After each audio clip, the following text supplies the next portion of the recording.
আমজাদ, বলেন। মামুনুল হক জেলে কেন?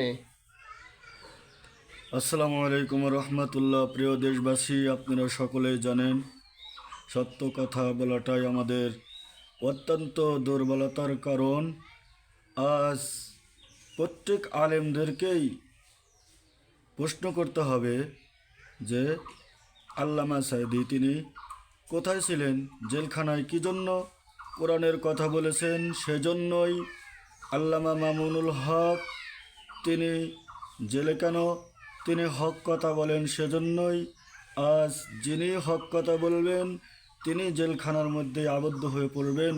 সেজন্য আমাদের প্রত্যেকেরই এরকম এই সব ভয় ভীতি থেকে বেরিয়ে আমাদের সত্যটা প্রকাশ করতে হবে, মানুষের কাছে সত্যটা জানান দিতে হবে। আমাদের সকলেরই এটাই কাম্য, এটাই কামনা। আপনাদের কাছে দোয়া চেয়ে আমি আপনাদের কাছে এই কথাগুলো পৌঁছায় দিয়ে আপনাদের কাছ থেকে দোয়া চাই। এই বলে আমার কথা আমি শেষ করছি। আপনারা দোয়া করবেন এবং সকলেই সত্য বলার চেষ্টা করবেন। সুন্নত নয় শুধু নির্জনে বনে যাওয়া, আরো সুন্নাত আছে জেহাদের ময়দানে যাওয়া। সুন্নত নয় শুধু মিষ্টি পোলাও খাওয়া, আরো সুন্নাত আছে রাষ্ট্রনায়ক হওয়া। বলেন ঠিক কিনা? জি, আমজাদ, বলেন। মামুনুল হক জেলে কেন? আসসালামু আলাইকুম রহমতুল্লাহ। প্রিয় দেশবাসী, আপনারা সকলেই জানেন সত্য কথা বলাটাই আমাদের অত্যন্ত দুর্বলতার কারণ।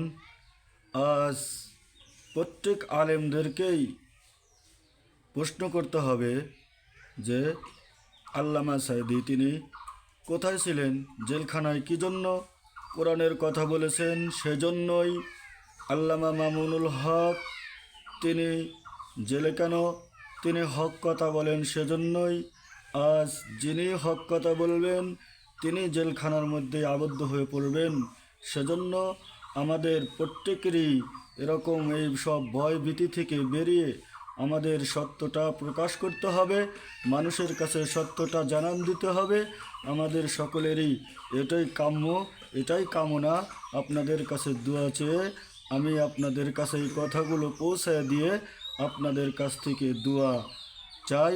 এই বলে আমার কথা আমি শেষ করছি। আপনারা দোয়া করবেন এবং সকলেই সত্য বলার চেষ্টা করবেন।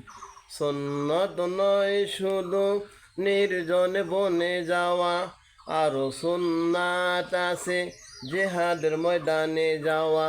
সুন্নত নয় শুধু মিষ্টি পোলাও খাওয়া, আরো সুন্নাত আছে রাষ্ট্রনায়ক হওয়া।